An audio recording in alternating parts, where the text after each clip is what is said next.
Salut, ici Jean-Marie Lapointe. Bienvenue sur les ondes de Canal M pour l'émission Porte-Parole.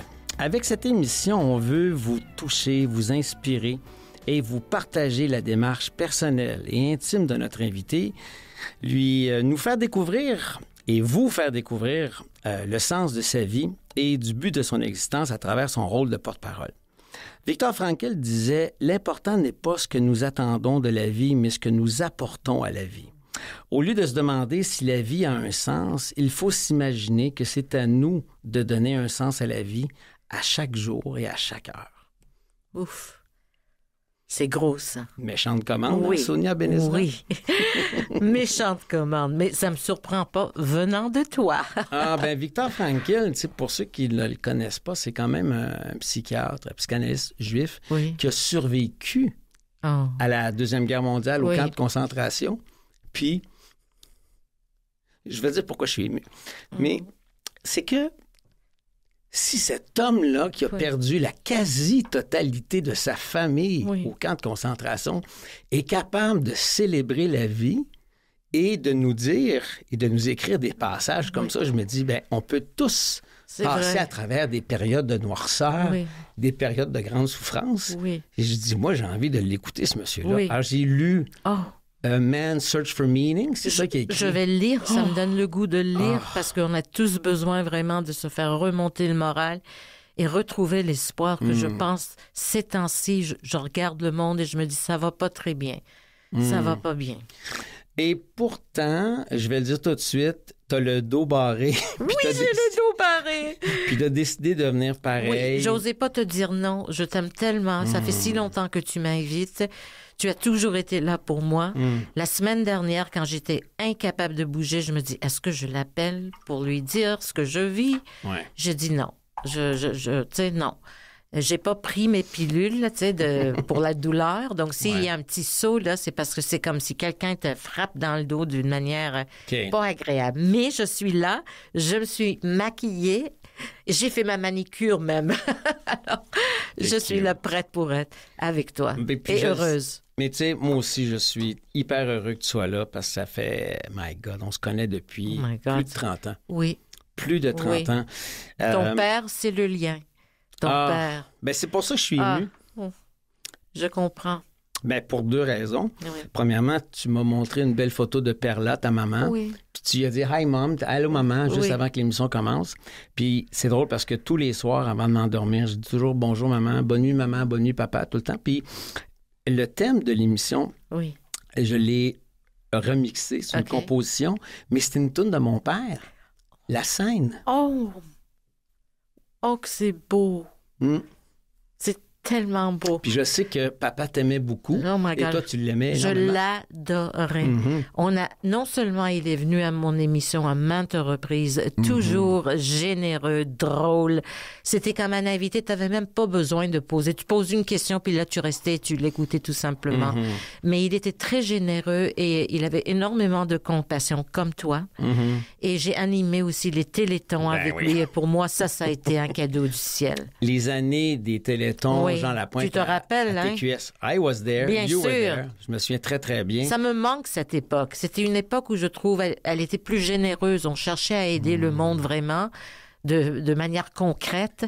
Je sais pas, peut-être j'ai tort, mais c'est comme ça que je me sens quand je pense à cette période. Mais c'était la période où Sonia Benezra, c'était la reine de TQS. C'était ton émission, c'était ton talk show. Je veux dire, tu faisais la pluie et le beau temps. Est-ce que à ce moment-là, dirais-tu que c'est une de tes plus belles périodes de ta vie? Définitivement. Mais une période difficile aussi parce que c'était comment on faisait 210 émissions par année. Live. Wow. Pas live to tape, live. Et aujourd'hui, quand je regarde les talk shows, ils font comme, tu sais, 40 d'émissions ou 60 émissions par année. Je me dis, comment est-ce qu'on a réussi à faire 210 émissions par année? Je ne sais pas. Avec 6 invités par soir. Et moi, je faisais une recherche assez profonde. Donc, je partais après le show avec mes dossiers pour le lendemain et j'avais pas une vie sociale. Ça me dérangeait pas, par contre, parce que c'était le bonheur de me retrouver sur ce plateau avec la musique, les musiciens, les artistes qui venaient de partout. Hélène Dallaire, oui, qui était ta chef la d'orchestre. première femme chef d'orchestre au Québec. Et l'orchestre, d'ailleurs, que j'avais, ils sont devenus l'orchestre de Céline Dion à la fin de l'émission. Ils sont partis avec elle à Las Vegas. Pas moi, là, eux autres. Dommage. Wow. Mais c'était une époque magique. Et il y avait une certaine ouverture parce que quand ils sont venus me chercher pour faire cette émission, je sortais de Musique Plus. Qu'est-ce que je savais? Je faisais mes entrevues, j'étais joyeuse, je traduisais. Et j'avais dit au patron de TQS, je dis, si je viens chez vous, je voudrais laisser ces portes ouvertes. Je voudrais pouvoir recevoir des artistes de partout. Et je vais traduire de temps à autre. Ben oui. Mais on m'avait dit non. C'est impossible, c'est une station conventionnelle, on fait pas ça. Alors moi, j'ai dit... Alors, vous me dites que si Paul McCartney veut venir à l'émission, je dois lui dire désolé, c'est pas possible parce que vous ne parlez pas français. Là, tu sais, il y avait comme du silence. Puis il me regarde, il dit OK, on va essayer. Et moi, j'ai jamais fait comme a big deal, comme on dit. J'avais un artiste anglophone. Je disais pas maintenant, je vais recevoir un artiste anglophone. Non, je l'ai invité sur le plateau comme j'ai invité. Je me rappelle la journée où j'avais Barry White et Jean-Marc Parent. Jean-Marc Parent, tu sais, m'a regardé, il dit, qu'est-ce que je fais là? Il dit, comment t'as eu Barry White? Mais c'était comme, je l'ai présenté de la même manière. Et j'aimais ça aussi, mettre nos artistes sur ce même plateau, là, tu sais, avec des artistes internationaux. C'était un cadeau du ciel, cette émission. Elle était belle. Mais c'était un cadeau du ciel, probablement, à la fois pour toi, mais pour le public, parce que t'as su créer une ambiance avec ton équipe. Oui. Comment c'était le fun de débarquer sur ton talk show. Je me rappelle, je l'ai fait.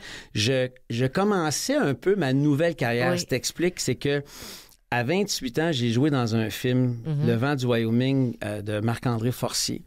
Et tu m'avais invité et tu avais montré l'extrait où je me bats tout nu dans la douche. Oui. Hello, ben, je suis pas folle, là. Je vais choisir l'extrait. puis c'est drôle parce qu'ils ont absolument rien censuré. On voit tout. Et on voit la scène dans la douche. Et j'ai 28 ans à ce moment-là, je me souviens très bien. Et puis, tu m'avais dit, je voulais montrer cet extrait-là. T'es tellement beau, t'es tellement bon. Oui. Mais tu me faisais bien paraître, mais t'as fait ça avec tous tes invités. C'était ça ton mandat, c'était de faire vivre des moments de joie et de thrill. Oui, je choisis de faire ça aussi parce que nous avons l'habitude de voir des corps nus de femmes dans des films. Ouais. Ça, c'était complètement normal. Donc, je trouvais ça très, très important de montrer ça. En fin de compte, tu as un corps qui est magnifique, il faut le dire aussi, on va le dire. Mais c'était important de montrer un homme, je trouvais. Et personne, tu sais, a réagi mal ou personne nous avait appelé le lendemain pour dire pourquoi vous avez fait ça. Non, c'était complètement normal. Moi, j'ai reçu des téléphones suite à cette émission-là. Autant d'amis dans le milieu qui sont homosexuels, que des filles. Oui, ça, et j'ai eu juste des beaux compliments. Oh my God. Alors, merci, tu as été très, très bonne pour mon côté sex symbole. Ça me fait pour le plaisir. Temps que ça Mais pourquoi c'est important pour moi je pense que c'est bien égoïste de t'avoir ici au micro de l'émission Porte-Parole, c'est que depuis le temps qu'on se connaît, on a tout le temps eu une hyper-connexion. D'autant plus que je sais que mon père et toi, vous vous aimiez, les Télétons Jean Lapointe et toi. Puis en plus, tous les deux, ben c'est ça, ta maman est décédée, t'es venu me voir au salon quand papa est décédé. Oui, bien sûr. Puis t'es venu me voir alors que toi, t'étais dans les derniers milles de ta mère. Et c'était difficile pour toi. C'est extrêmement difficile, mais j'étais obligée, je me sentais comme s'il fallait que j'aille. Et je suis très heureuse que je suis allée. Je dois te dire que tout ça, toutes ces difficultés, je ne sais pas si toi tu te sens de la même manière que moi, mais c'est cette année où j'ai pris soin de ma mère. Maintenant, avec le recul, si tu me demandes ma plus grande fierté, ça sera pas mon émission à TQS, ni mes débuts, ni mes entrevues avec Paul McCartney ou David Bowie. C'est les 7 années où j'étais vraiment proche aidante et proche aimante pour une femme exceptionnelle que j'ai connue davantage grâce à ces 7 années. Et c'était très difficile des fois. Je ne veux pas vous dire, bon, my God, c'était comme... Non, ma mère n'était pas mobile. Ça change tout. Mais je peux devenir une infirmière aujourd'hui exceptionnelle. J'ai appris tellement de choses, les machines à la maison. Mais ma mère, j'ai appris qui elle était. Parce qu'on connaît mal nos parents. Tu sais, on pose pas les questions à nos parents qu'on pose à nos amis. Moi, je voulais savoir qui était son premier chum, si elle avait souffert en amour, qui elle aimait plus, sa mère ou son père, sa relation avec ses sœurs, etc. Je voulais vraiment la connaître en tant que femme. Et j'ai senti que ma mère était si heureuse de se faire poser ces questions. Parce que j'avais fait la même chose avec ma grand-mère et je revenais et je disais à ma mère, sa fille, grand-maman m'a dit telle et telle affaire. Puis là, elle me regarde et dit, comment tu sais ça, toi? Elle était comme, je dis, parce que je lui ai demandé. C'est important de poser ces questions. Je pense qu'ils veulent nous dire certaines choses. C'est pas juste une mère. Elle a été un enfant. Elle a été une femme, elle a été une adolescente. C'est tout un pan de vie de nos parents qu'on connaît pas parce que moi, mon père, j'ai 30 ans de différence avec lui. Donc, quand j'ai 5 ans, mon père a 35 ans. Donc, je connais juste la réalité de mon père à 35, 40, 50. Exactement. 60. Alors, mais de 1 an à 30 ans, mon père, c'était qui? C'était quoi sa vie? C'était quoi sa réalité? Et c'est tellement intéressant. Le courage de ma mère et de mon père aussi d'immigrer, avec des enfants. Je regarde ce que ça veut dire. C'est pas évident. Et à l'époque, quand mes parents sont arrivés au Québec, moi, je suis née ici. Les gens me posent toujours la question, tu es née où? Je suis née à Montréal, ici. Mes sœurs sont nées au Maroc. Et quand ils sont venus, à l'époque, c'était l'anglais, la langue qui dominait. Ben oui. Et mes parents ne parlaient pas l'anglais. Mes parents parlaient un français extraordinaire, magnifique. Alors, c'était très difficile pour eux parce que les gens n'étaient pas nécessairement gentils. Tu sais, quand t'allais voir un médecin, il te parlait en anglais, puis ma mère me regardait avec les yeux comme me disant « Quoi? » Et nous, les enfants, on est devenus quand même responsables aussi pour nos parents. Et la chose qui est arrivée aussi, c'est qu'on est allé à des écoles anglophones. Et mes parents auraient préféré francophone, mais c'était pas ça. On est allé à des écoles anglophones, donc ils n'ont pas pu vraiment nous accompagner avec nos devoirs parce que eux ils parlaient en français et en espagnol. Mais nous avons tous appris tellement de choses ensemble, en tant que famille. Et ça, c'est comme des choses, des expériences inoubliables. Et le courage moi, je pense pas que j'ai le courage de mes parents. J'ai même pas osé aller en Californie quand on m'avait offert des opportunités. Alors, Ah oui? Et regarde ta girlfriend qui n'a pas eu de courage. Mais pourquoi t'es pas allée? Ben parce que je pensais que je pouvais faire mes rencontres, tu sais, que je pouvais rester à Montréal. Et quand j'avais une rencontre à Los Angeles, je prends l'avion, je m'en vais. Et il y avait une époque où c'était devenu quand même assez important. J'avais une représentation avec CAA, qui était la même agence qui représentait Barbra Streisand, Céline Dion. Wow. Et j'avais eux comme agents, mais il fallait que je trouve quelqu'un qui me représentait là-bas, ce que j'ai fait avec des gens qui m'ont présenté. Et j'ai fait le tour, et puis on m'avait envoyé à Chicago rencontrer un gros patron des stations Tribune. Ils avaient une 50aine de stations aux États-Unis. Et après ce meeting, tu sais, on attend, on n'entend rien. Mon agent reçoit une lettre qui lui dit... Merci beaucoup pour votre visite. Nous sommes désolés que Mme Benezra n'est pas intéressée au show qu'on lui a proposé. Hein? Alors lui, il est comme dans un état, il m'appelle, il me dit oh my God. Je dis, il me lit la lettre, je dis quoi?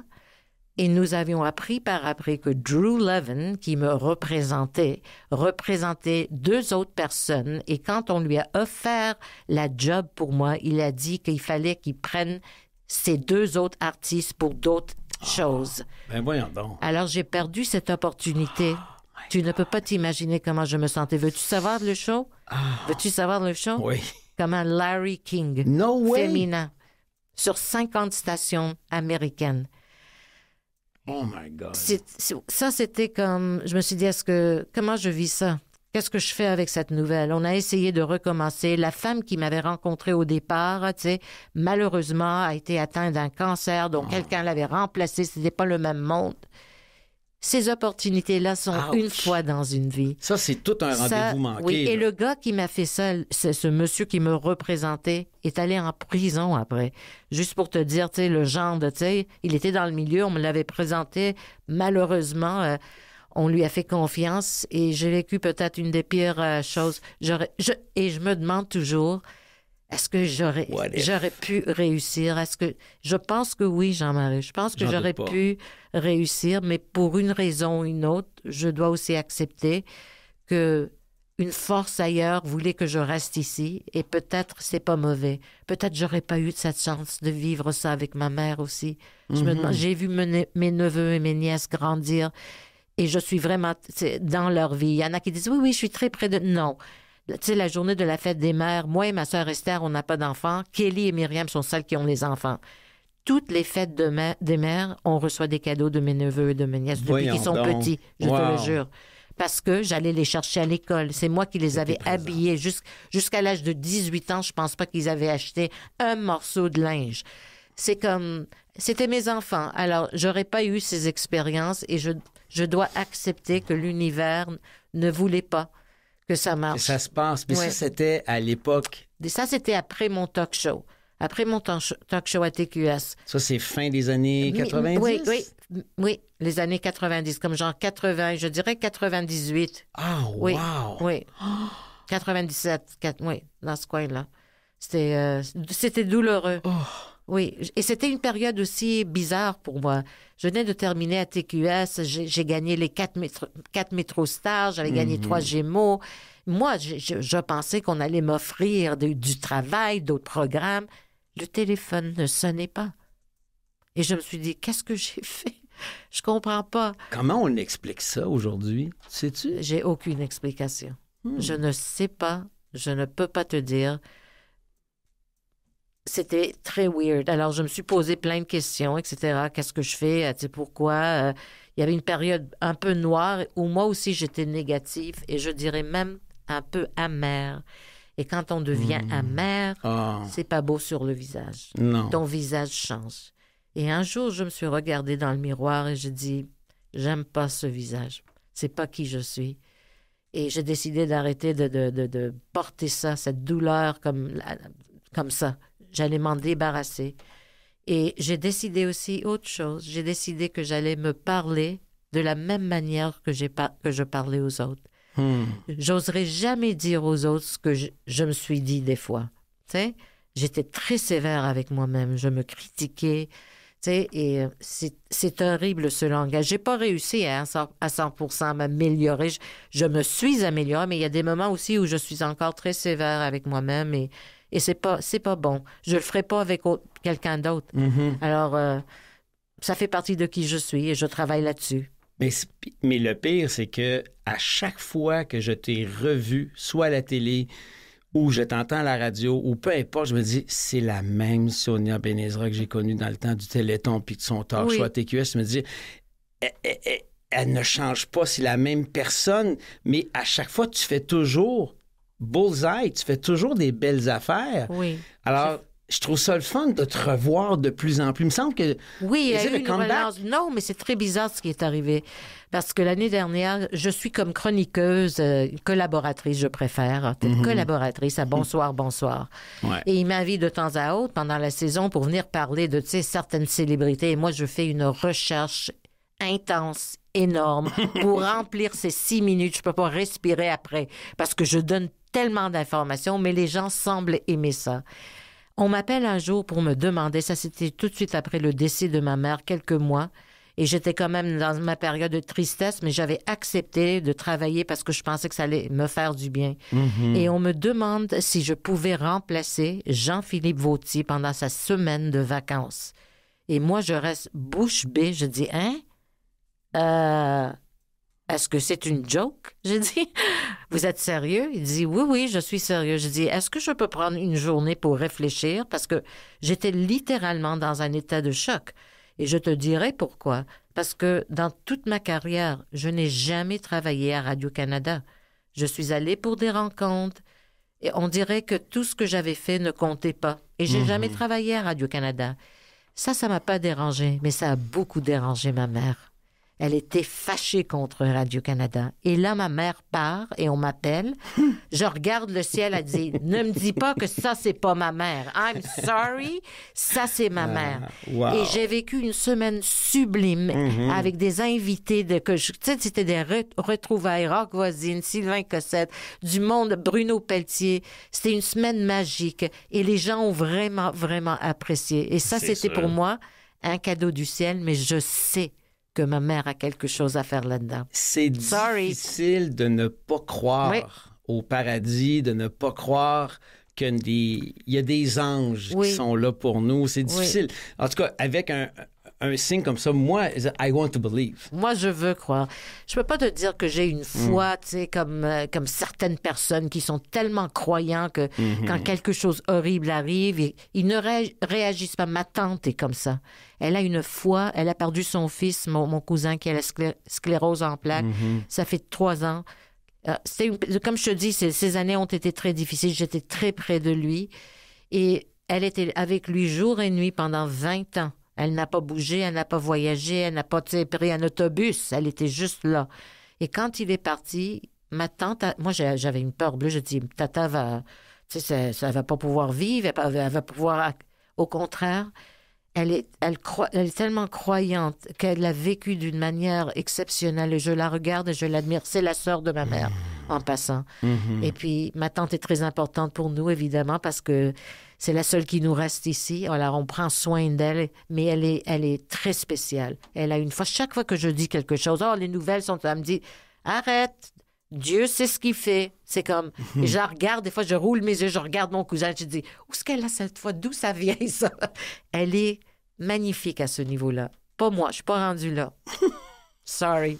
Mais c'est beau à voir. Tu sais, les gens aussi critiquent beaucoup la religion. Et c'est vrai que, tu sais, il y a des problèmes avec la religion, etc. Mais, tu sais, la foi que certaines religions aussi, comme la manière qu'on les vit.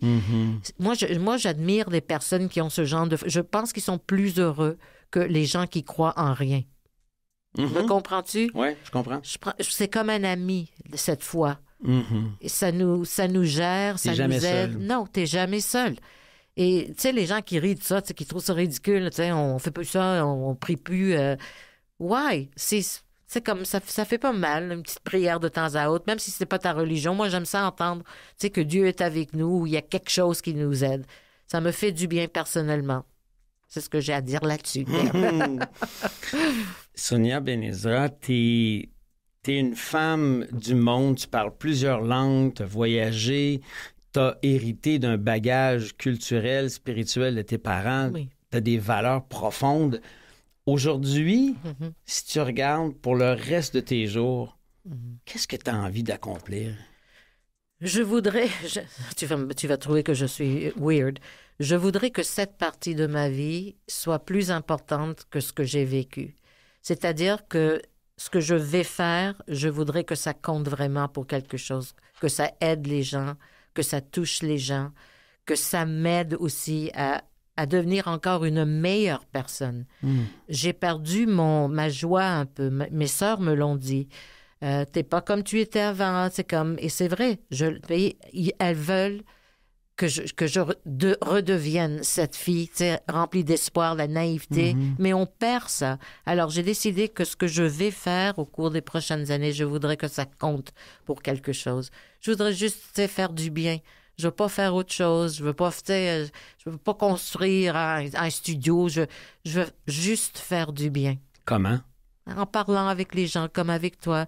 Je trouve que ces conversations, ça aide le monde. Tu sais, on peut pas changer le monde, on le sait, mais chaque personne peut faire un petit quelque chose qui change quelque chose, qui améliore quelque chose. Il y a une haine dans ce monde présentement que, personnellement, je trouve invivable.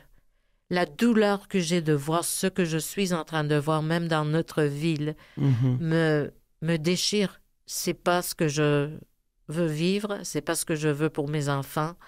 Et je voudrais, tu sais, un certain calme qui s'installe. Et tu sais, ce qu'on appelle aussi common sense qu'on a perdu. Le gros bon sens. Oui, le gros bon sens qu'on a perdu et tout ce qui est woke. Tu sais, on a essayé ce mouvement woke. Je trouve que, tu sais, il faut aller ailleurs. Mais je veux juste faire partie du mouvement qui fait du bien. That's it. Autrement dit, je vais juste reformuler ce que tu me dis, mais dans d'autres mots. Pendant très, très, très longtemps, ton verre, il était à moitié plein. Oui. C'est comme si maintenant, il était à moitié vide. Oh, que c'est beau, ça. C'est tellement, tellement ça. Mais c'est pas juste la mort de ta maman. Non. Ce n'est pas juste des contrats perdus qui te font voir le verre à moitié vide. Ce n'est pas juste ce que tu vois dans le monde entier.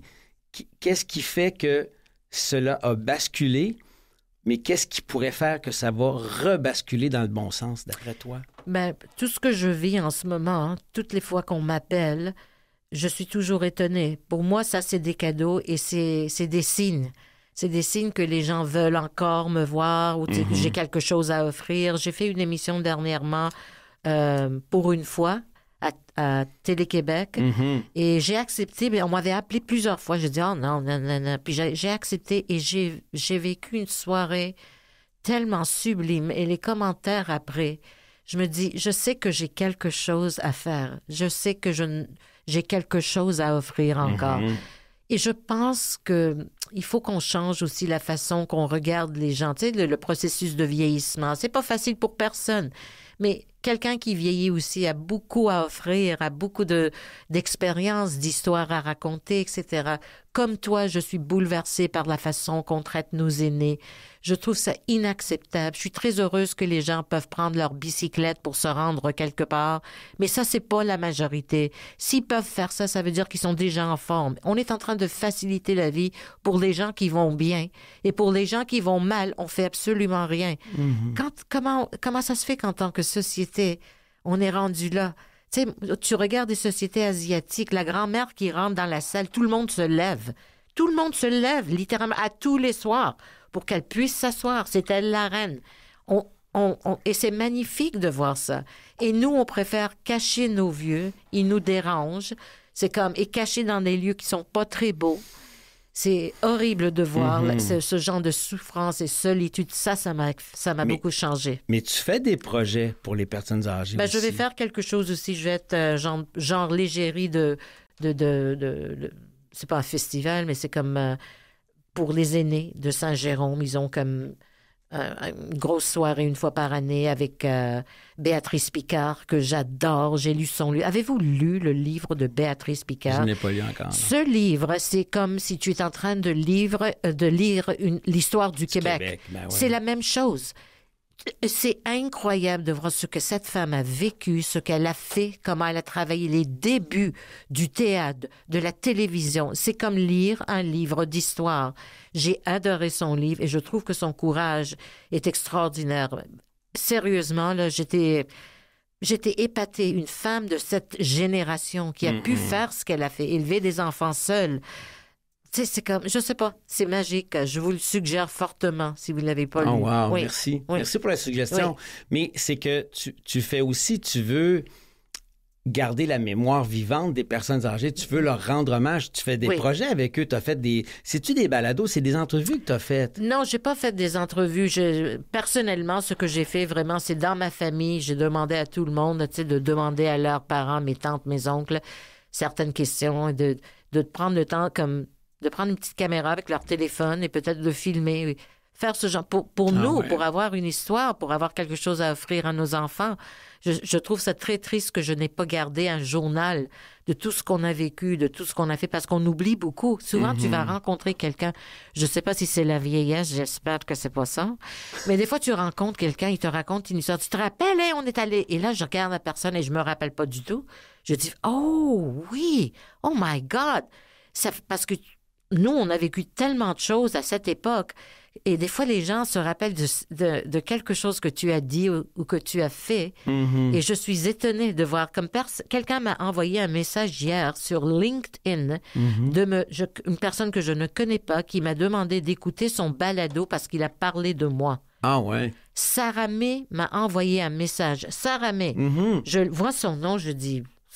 Je connais pas Sarah May, j'ai jamais rencontré, j'ai jamais parlé avec elle. Elle m'envoie un message, elle me dit « Madame Benezra, je voulais juste vous dire que vous aviez été une idole, une icône pour moi. Et je viens de sortir mon album et j'ai écrit une chanson qui s'appelle Sonia Benezra. » J'ai dit wow. Comment est-ce qu'on peut chanter Sonia Benezra? C'est tellement pas facile. Mais je me suis dit, c'est pas possible. C'est vraiment pas possible. Donc, on ne sait pas comment on touche les gens. C'est pour ça que je suggère le film It's a Wonderful Life. Est-ce que tu l'as vu, ce film? Avec Jimmy Stewart. Ben oui. Ça, tout le monde doit voir ce film. Ben oui. Je le vois à chaque année. À chaque année. Parce que, tu sais, on pense qu'on a des vies simples, des fois, qui comptent pas pour grande chose. Mais si on enlève cette personne, si on voit le dégât, quand une personne n'est pas là pour aider l'autre, c'est là où on se rend compte comme chaque vie compte. Chaque vie fait quelque chose. Alors, It's a Wonderful Life, si vous êtes déprimé, vous êtes en train de vous poser des questions, qu'est-ce que je fais, qu'est-ce que j'ai réussi dans ma vie, je vous le suggère. Je te dis que cette heure-là va passer vite. Ça fait déjà une demi-heure. J'ai trop parlé. Ça y est, je t'écoute. Ma mère me dirait, tu ne l'as pas laissé poser des questions.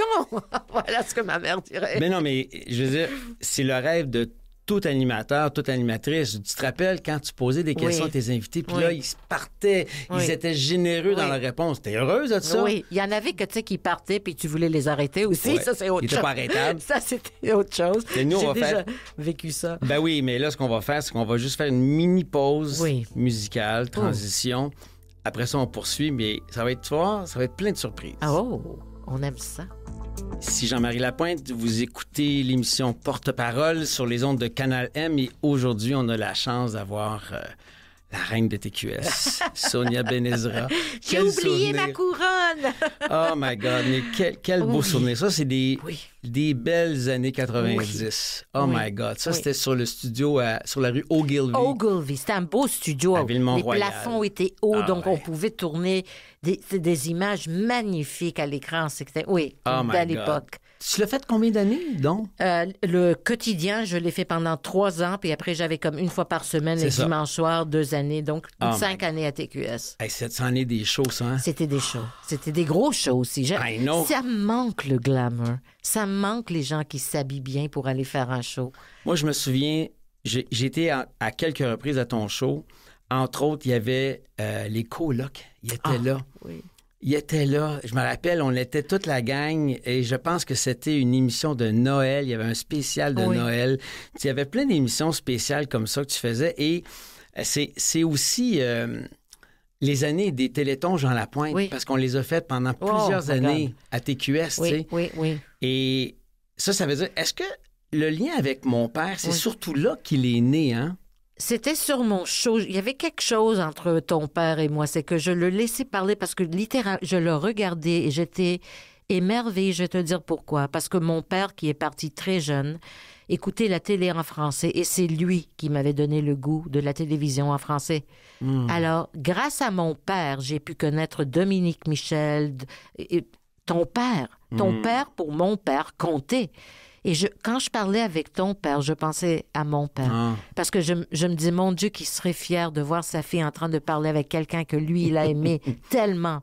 Alors, c'est ça, il y avait quelque chose. J'aimais l'embrasser et le serrer fort. Et je sentais qu'il aimait ça aussi. Tabarouette. Oui, puis, c'est clair qu'il t'aimait. Il aimait ça, puis... Je sais pas, quand il m'avait demandé de faire le Téléthon avec lui, j'ai dit oui tout de suite sans réfléchir et puis je l'ai fait avec tout mon cœur et mon âme parce que lui, il le faisait de cette façon. Oui. Des fois, j'étais inquiète pour lui parce qu'il travaillait des longues heures et puis il n'arrêtait pas. Tu sais, on lui disait, tu peux prendre un break. Il disait, non, tu sais, je monte sur scène, là, il faut que je passe ce message. On n'a pas fait encore assez d'argent, je m'en vais sur la scène. Il était impliqué à 100%. Tellement. Oui. Tu pouvais bien Non, mais... T'avais raison de l'aimer, mais c'est parce que t'es aussi ça. T'es une femme intègre, t'es intense, t'es passionnée. Je dis souvent que moi, je suis comme ça, mais mon père est exactement comme ça. Mon père, il a le turbo, il a le reculon. Il n'y a pas de dimmer entre les deux. T'es comme ça, toi aussi. Moi, quand j'aime. Je savais pas que Claude Rajotte, par exemple, qui est revenu à la radio, je suis tellement heureuse pour lui. Il avait raconté une histoire. Je savais pas que je l'avais traumatisé pendant les années de Musique Plus parce que moi, je l'embrassais sans arrêt. Et il a dit que je suis la seule personne dans sa vie qu'il avait serré dans ses bras. Même ses parents démontraient pas ce genre d'affection. Donc, il a été traumatisé au début. Il savait pas comment réagir. Moi, la folle, tu sais, je continue. Je savais pas, tu sais, je l'embrassais, je le serrais, tu sais, je mettais du rouge à lèvres sur son visage. Et il a dit qu'après, c'était très important pour lui, cette affection. Et quand j'ai entendu dire ça, j'ai dit, oh my God, tout le monde a besoin de se faire embrasser, serrer. Je sais qu'aujourd'hui, c'est pas acceptable. Je parle pas de toucher de certaines femmes, mais vraiment serrer quelqu'un dans ses bras. Là, on le demande à ce moment-là. Si on n'est pas sûr, pose la question. Pose la question. Est-ce que je peux te donner un bec? Est-ce que je peux te serrer dans... Tu sais, tout le monde... Je pense que la majorité dirait oui. Je pense. Bon, on est rendu là. Deuxième partie de l'émission. Tu me fais peur là, avec ton chapeau. Il y a plein de questions. Ouh! C'est toutes des questions que tu vas te poser à toi. Donc, tu piges une question, tu la lis à voix haute, puis tu y réponds. OK, sweetie. C'est toi qui as écrit ces questions? Yes, of course. Ça me fait peur déjà. Bon, on va ouvrir ça. Tu as gagné le million. Oh, que t'es fin. Ça fait plaisir. Okay. Qu'est-ce que tu fais avec? Okay. Qu'est-ce que je fais avec? J'aide mes neveux à acheter une maison. Le down payment, parce que c'est rendu impossible pour les jeunes. Mais c'est pas la vraie question. OK, voilà. Le métier que tu as choisi de faire est-il devenu ce que tu pensais qu'il serait? Non. Je trouve que ce métier s'est pas amélioré. Je trouve que c'est pas la même chose. Je trouve que j'ai de la peine pour des artistes aujourd'hui. Je trouve qu'il n'y a pas vraiment une façon de les présenter au grand public. Tout le monde, on parle bien sûr des réseaux sociaux, mais c'est pas la même chose. Pour moi, les réseaux sociaux, ça n'a pas remplacé des bonnes émissions de télévision, les grandes entrevues qu'on voyait. Je sais que les balados maintenant, c'est où on va maintenant. C'est bon, ça, mais je dis, la télé a complètement changé. Et pas pour le meilleur, je pense, personnellement. Je trouve aussi que les émissions aujourd'hui sont trop contrôlées. Même les émissions qu'on fait live to tape, elles sont trop scriptées. Tu sais, c'est comme, je l'ai vécu aussi en faisant, tu sais, Tout le monde aime, cette émission que je pense aurait pu marcher si on avait donné vraiment une chance. Ça me fait beaucoup de peine que cette émission n'a pas eu la chance qu'elle méritait, mais elle était un peu trop scriptée. Tu sais, c'est comme, on peut laisser être qui je suis. Et moi, je suis meilleure quand je suis juste spontanée. Puis pas juste ça, c'est toi... Au début, quand j'ai commencé le métier, tu étais celle qui m'a convaincu que de faire du live quand tu es en direct, c'est la meilleure façon, c'est la meilleure drogue. Oui. Et après coup, quand j'ai animé Les Fils à Papa avec Éric Rémy, on était en direct tous les matins et je me dis, je viens de comprendre pourquoi. Oui, il y a quelque chose de magique. Le live, c'est magique. Oui. Et là, tu vois ça, ça peut pas être scripté tant que ça. Là. Non. Oui, c'est découpé, c'est planifié. Exactement. Mais le contenu, c'est juste du direct. Et non seulement, tu ne sais même pas comment la personne va réagir avec qui tu parles. Ça, c'est comme, alors tu dois être vraiment à l'écoute. Oui. Et ça, c'est magique. Maintenant, j'ai appris aussi que les silences, quand tu fais une entrevue, valent autant que les mots. Et je laisse le silence vivre quand je parle avec quelqu'un. Mais quand on est jeune, tu as une personne qui te répond pas tout de suite, tu te sens obligé de remplir ce silence tout de suite parce que tu penses que c'est pas bon ça à la télé. Mais au contraire, ça veut dire que la personne est littéralement en train de vraiment réfléchir à ce que tu lui as demandé. Et tu donnes le temps. Et moi, je trouve ça beau de partager ça comme ça. Alors oui, ce partage est très magique et le live est incomparable. Parce que, tu sais, quand on fait du live tout tape, il y a un petit peu de montage. C'est correct. Je dis pas que c'est mauvais, que ça marche pas, mais c'est pas la même chose. Non, et pour se permettre justement d'être à l'écoute puis d'accepter les silences, ça demande de la préparation. Oui. Alors, pour pouvoir jouer pendant cette heure-là en direct, faut que tu aies fait tes devoirs avant. Et quand il les a faits, tu arrives sur le stage, tu arrives sur la scène, t'es prête. Jean-Marie, je faisais tellement de recherches pour chaque entrevue. Je dois te dire que c'était quasiment ridicule. Des fois, je savais que c'était une entrevue de 20 minutes qu'on allait m'accorder, mais je faisais une entrevue comme si... Moi, je faisais ma recherche comme si la planète entière était à l'écoute. C'était comme vraiment ça. Et j'arrivais avec tellement d'informations et j'allais où je voulais au début, mais j'étais tellement à l'écoute que si la personne avec qui je parlais m'emmenait dans une place que je ne savais pas, je m'en vais avec lui là-bas. Je prends cette porte. Mais je savais que j'avais assez pour m'aider si quelque chose arrivait dans l'entrevue. Oui, c'est comme... Et j'adorais aussi lire sur les gens. Chaque personne... Vous pensez que les célébrités sont tous des vies extraordinaires? J'oublierai jamais quand j'ai rencontré Mick Jagger. Je suis allée à Los Angeles seule avec mon caméraman. Moi, j'étais nerveuse. Je dis, oh my God, Mick Jagger, il va être tellement froid, etc. On attend.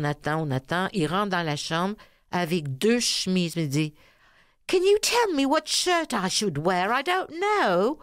Et moi, je me dis, c'est Mick Jagger, porte whatever you want. C'est comme, je dis, les 2 sont très belles. Je dis, oh non, mais laquelle, tu sais?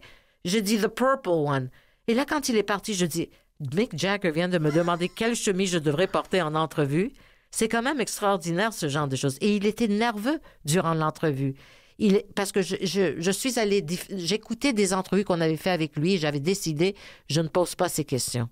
C'est ce que je fais quand je fais une entrevue avec un grand qui a fait 20 000 entrevues. J'essaie d'aller ailleurs parce que, tu sais, je veux pas les réponses, ce qu'il donne tout le temps. Et il venait de sortir un album, Goddess in the Doorway, je me rappelle du titre, hein, un album solo.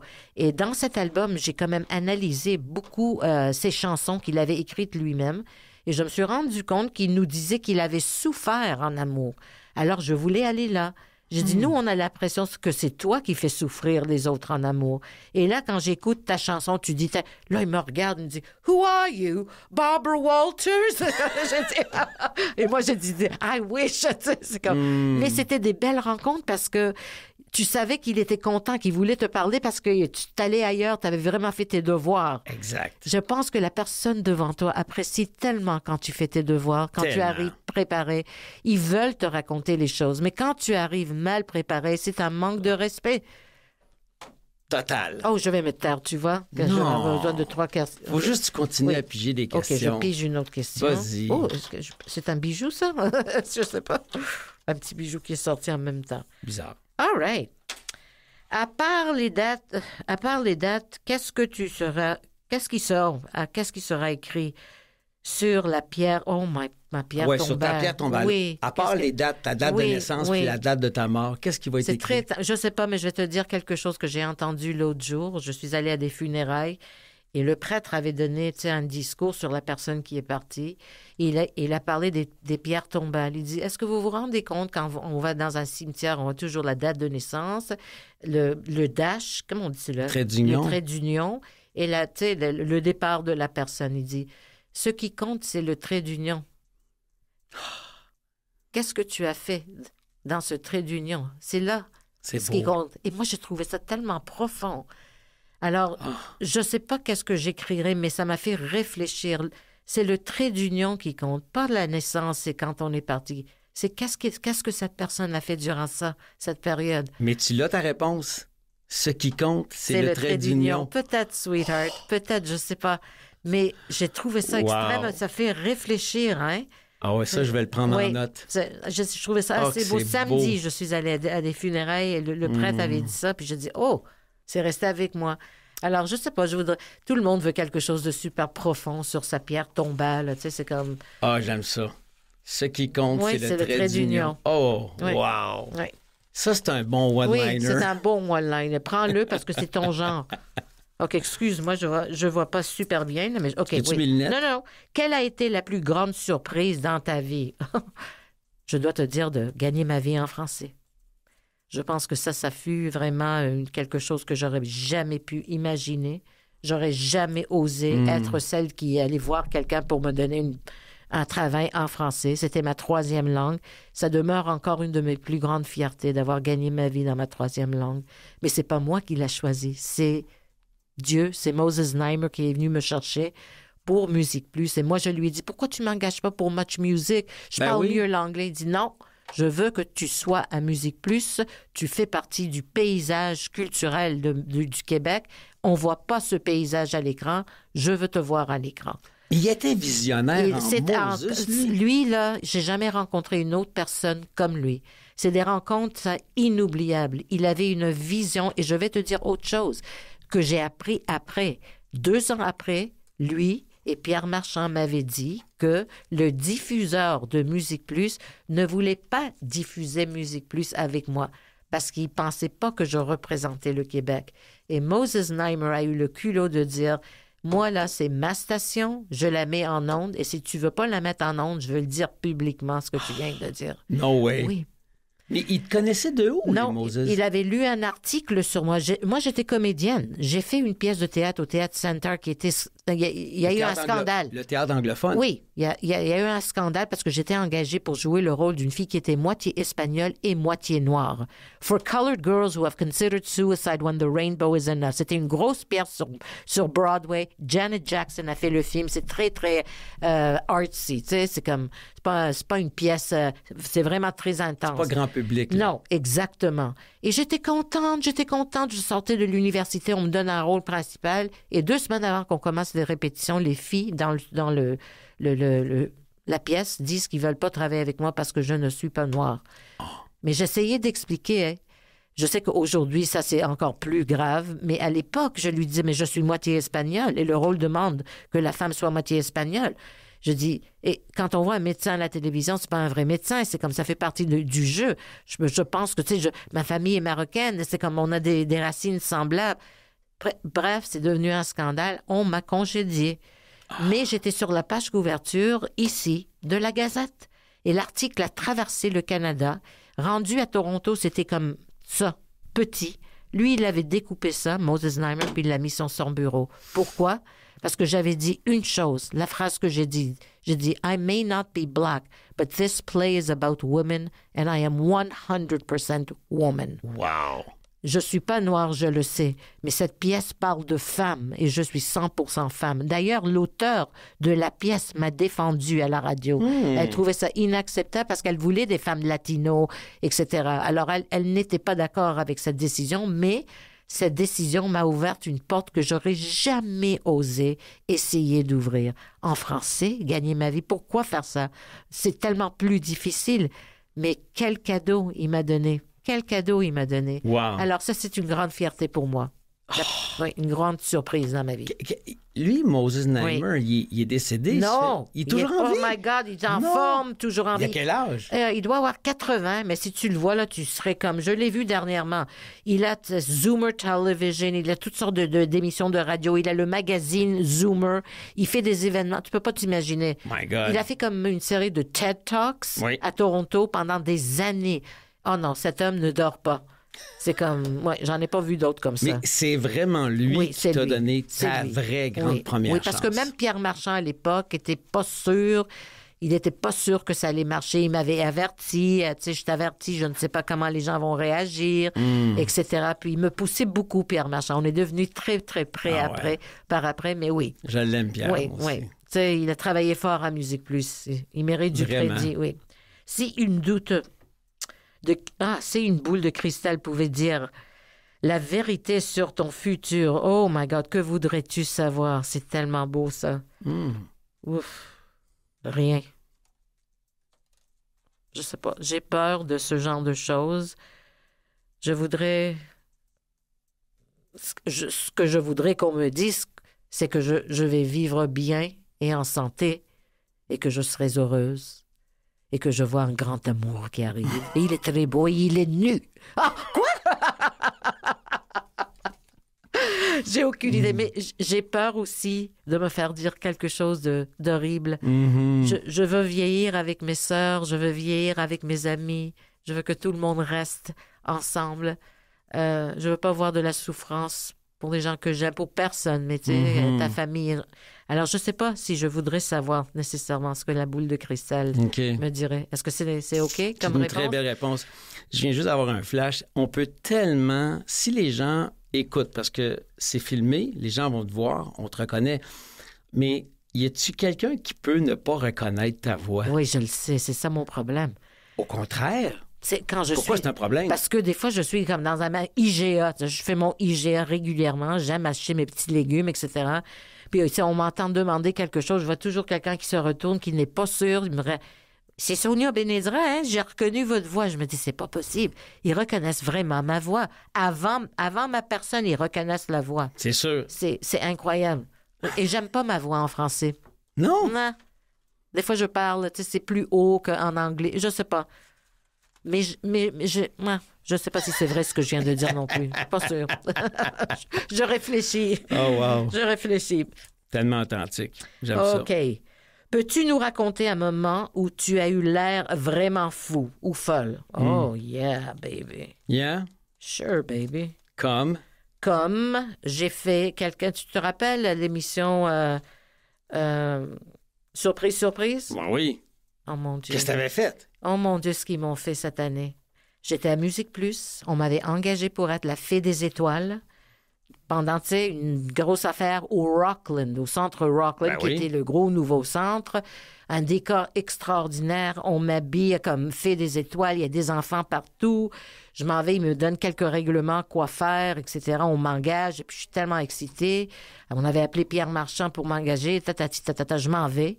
Il me donne le petit bâton, tu sais, the wand, comment est-ce qu'on dit? La baguette magique. La baguette magique, excuse-moi, la baguette magique.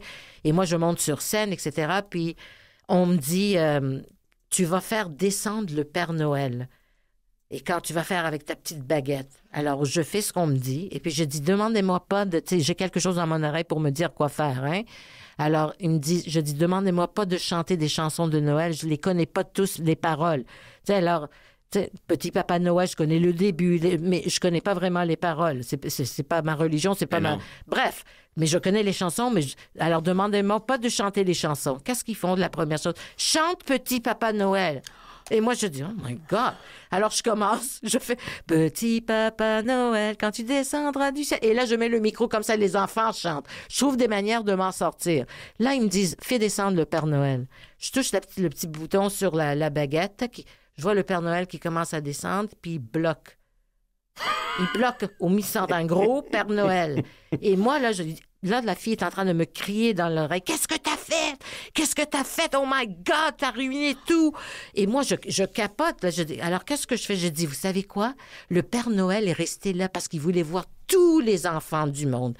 Pas juste les enfants ici. Ils veulent voir tout le monde. Et maintenant, vous allez voir que vous allez monter aussi vers le ciel, voir tous les enfants. Alors, je dis, apportez-moi les enfants. Qu'est-ce qu'ils faisaient? Ils m'apportaient les plus gros et les plus lourds. Et je les prenais dans mes bras. Pour les lever, pour rencontrer le Père. J'ai tout fait. Finalement, là, tu sais, après 1 heure de cet abus épouvantable, on voit le décor qui tombe, les caméras qui sont là, puis c'est surprise. Oh my God. Ils m'ont eu, mais pas à peu près. Solide. Alors, voilà un moment fou que j'ai vécu, mais je pense aujourd'hui avec beaucoup de tendresse, mais oui. J'ai eu un moment fou, là, tu sais, puis j'ai paru comme vraiment dingue, là, tu sais, c'est comme... Mais tu t'es bien sorti de ça. Ils m'ont dit qu'ils regrettaient tellement parce que j'étais si gentille, malgré tout ce qu'ils me disaient dans mon oreille. Ils disent, comment t'es restée? Je dis, je sais pas, je voulais juste que les enfants soient contents et pas déçus. Alors, sweet. Voilà. What a sweet girl. Ouais, there you go, Une belle mère Noël. There you go. On a fait des étoiles. Oui, on a fait... Vraiment, j'ai fait ce que j'ai pu. OK.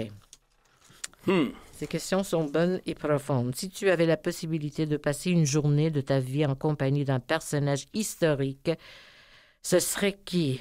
Wow! Grosse question, belle question. Un personnage historique. Historique.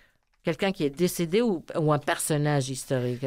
Ben, écoute, un artiste, ça peut être un artiste. Ça peut être un artiste, ça peut être un politicien, ça peut être une personne qui remonte il y a 5000 ans. Tu choisis qui tu veux, mais une personne qui a marqué l'histoire. Une personne qui a marqué, il y en a tellement, puis pourquoi je ne peux pas penser? C'est quand même une super belle question. En musique, je pense que j'aurais voulu rencontrer Marvin Gaye.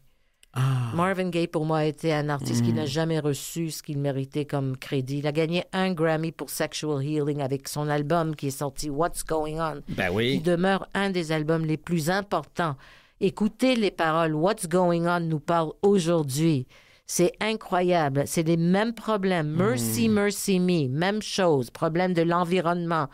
Et je trouve ça triste que cet homme n'a pas vraiment reçu le crédit qu'il méritait.